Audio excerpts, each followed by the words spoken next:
اور حسین میتوں کے باوجود میدان میں آئے، پر میں سامنے کھڑے ہو جاؤ، تمہیں خطبہ دینا ہے، اس لیے کہ محمد عربی کا طریقہ ہے جمعے والے دن خطبہ دیا جاتا ہے۔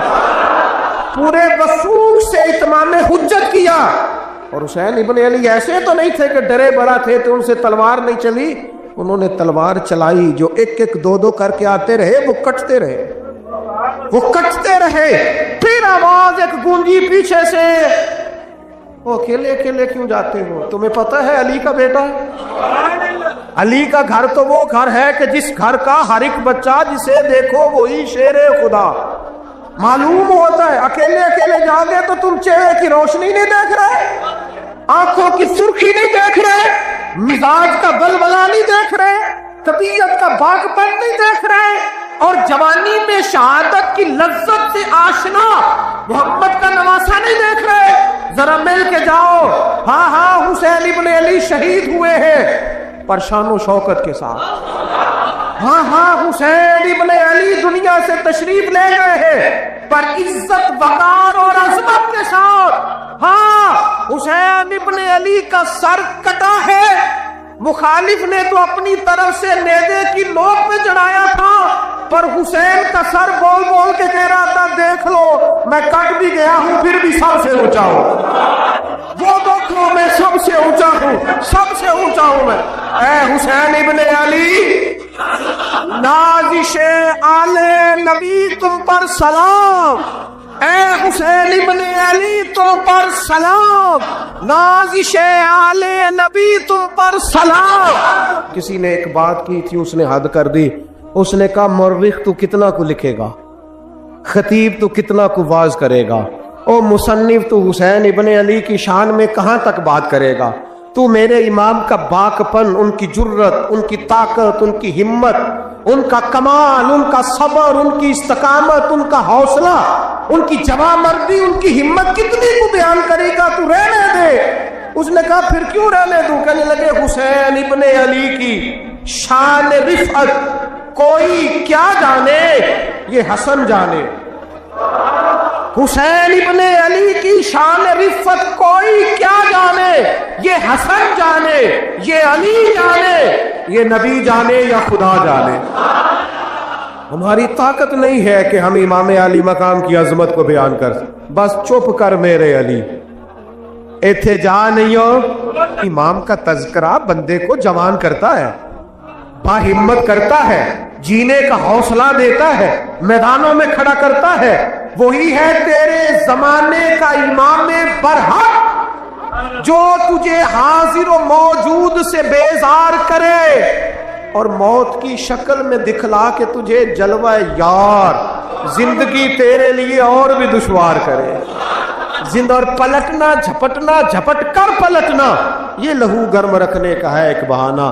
لہذا طاقتور بنو، با ہمت بنو، کربلا کے واقعے سے طاقت حاصل کرو۔ پھر کہتا ہوں ہم ہائے حسین والے نہیں،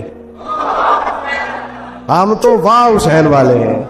ہمارا کہنا ہے کہ واہ حسین، اے حسین ابن علی تم پر سلام، نازش آل نبی تم پر سلام۔ ہم کہہ رہے واہ حسین، واہ حسین، واہ حسین، واہ حسین، یا حسین، واہ حسین، یا حسین، واہ حسین، واہ حسین، یا حسین، واہ حسین۔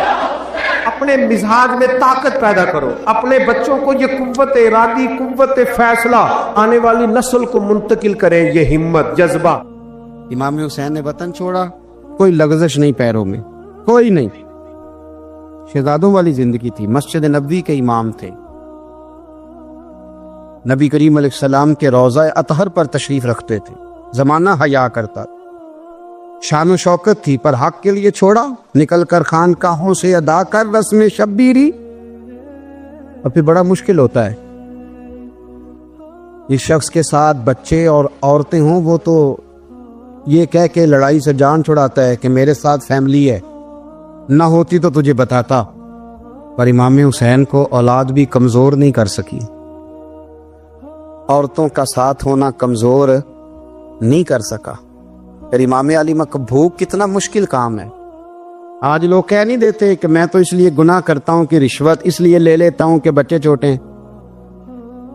10 دنوں کی کم و بیش سفر، 3 دنوں کی بھوک اور پیاس، پر حق کے رستے میں امام حسین کو کوئی چیز کمزور نہیں کر سکی. اور پھر وہ جتنی باتیں لوگ کہہ سکتے تھے وہ ساری کہیں گئیں، ساری. اور آ کے عرض کرنے لگا حضور یہ کوئی معمولی دشمن نہیں، یہ وہ ظالم ہیں جو لاشوں پہ بھی گھوڑے دوڑا دیتے. تو امام علی مقام فرمانے لگے جو شہادت کا جذبہ لے کے نکلے وہ پھر انجام نہیں دیکھا کرتا. وہ انجام، وہ جتنی چیزیں جو استقامت کے رستے میں آ سکتی ہیں وہ ساری چیزیں رستے میں آئیں، پر امام علی مقام نے کسی چیز کی پرواہ نہیں کی. آج کا مسئلہ یہ ہے کہ آج لوگوں میں استقامت نہیں ہے. رات کو کچھ ہوتے ہیں، سویرے کچھ ہوتے ہیں، دوپہر کو کچھ ہوتے ہیں، شام کو کچھ ہوتے ہیں. ہمارا کل انداز تکلم کچھ اور ہوتا ہے، صبح کچھ اور ہوتا ہے. امام علی مقام میدان میں رہے، ایک میت گھر میں ہو جائے تو کئی دنوں تک آنکھ کھلتی نہیں، ہوش رہتا نہیں. سب سے زیادہ مصائب امام حسین نے دیکھے، سب سے زیادہ. اور گھوڑے پر بیٹھنے سے پہلے ساری تکلیفیں آپ دیکھ چکے تھے. باپ کا جنازہ اٹھانا آسان ہوتا ہے، بیٹے کا جنازہ اٹھانا بڑا مشکل ہوتا ہے. پر امام حسین نے بیٹوں کے جنازے اٹھائے. حضرت علی اصغر کی لاش کو امام حسین نے اپنے دست مبارک سے دفن کیا. اور جناب علی اکبر کی میت کو جب آپ اٹھا کے لا رہے تھے تو سیدہ زینب فرماتی ہیں کہ مجھے یوں کبھی لگتا تھا حسین کا قد بڑا ہے اور کبھی لگتا تھا علی اکبر کا قد بڑا ہے. اور فرماتی ہیں کہ پھر حضرت قاسم بن حسن کو بھی وہ اٹھا کے لائے اور جناب عباس کے وجود سے الگ ہونے والے بازو انہوں نے لا کے حضرت عباس کے وجود کے ساتھ بھی رکھے. انہوں نے یہ سارا منظر دیکھا. لیکن جب حسین ابن علی اپنی دفعہ گھوڑے پہ سوار ہوئے تو لگتا یہ تھا کہ ان سے زیادہ بہادر کوئی نہیں. ایک جملہ بھی یزیدی فوج کے سامنے امام حسین نے کمزور نہیں کہا، ایک جملہ بھی، ایک فکرہ بھی کچا نہیں بولا، کہیں بھی کوئی منت نہیں کی، کسی جگہ بھی ان کے پائے استقلال میں کوئی لغزش نہیں آئی. جب لوگوں کو پتہ چل جائے کہ اب سامنے موت ہی موت ہے، سوائے اس کے چارہ کچھ بھی نہیں، تو بہت سج رخصت اور اجازت تو دین بھی دیتا ہے. پر امام حسین کسی جگہ کسی رخصت پر عمل کرتے نظر نہیں آتے. ڈٹ کے بات کی، ڈٹ کے. اور پھر جب میدان میں نکلے، اللہ اکبر. تو ابن سعد کہنے لگا کہ اگر 2 کر کے ایک کر کے جاؤ گے تو یہ 45,000 کا لشکر سارا حسین کاٹ ڈالے گا. یک بارگی حملہ کرو گے تو بات. اتنی استقامت، اتنا. آج تو لوگ ڈپریشن کے مریض ہیں، آج تو لوگ ٹینشن کے مریض ہیں. ہر دوسری بات میں لوگ کہتے ہیں وہ بڑا، پر کس بات سے؟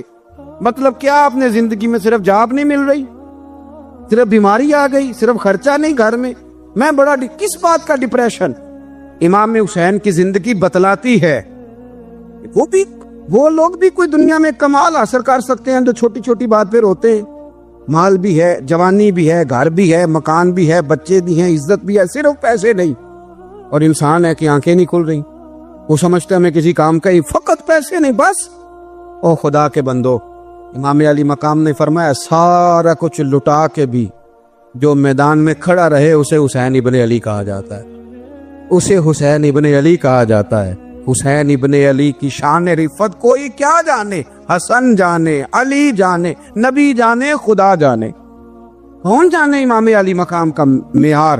تو امام حسین رضی اللہ تعالیٰ عنہ کی زندگی ہمیں بتاتی ہے کہ ذوق والی عبادت کرو. امام حسین کی زندگی ہمیں بتاتی ہے کہ جب تم سخاوت کرو تو پھر اپنی حیثیت سے بڑھ کر کرو.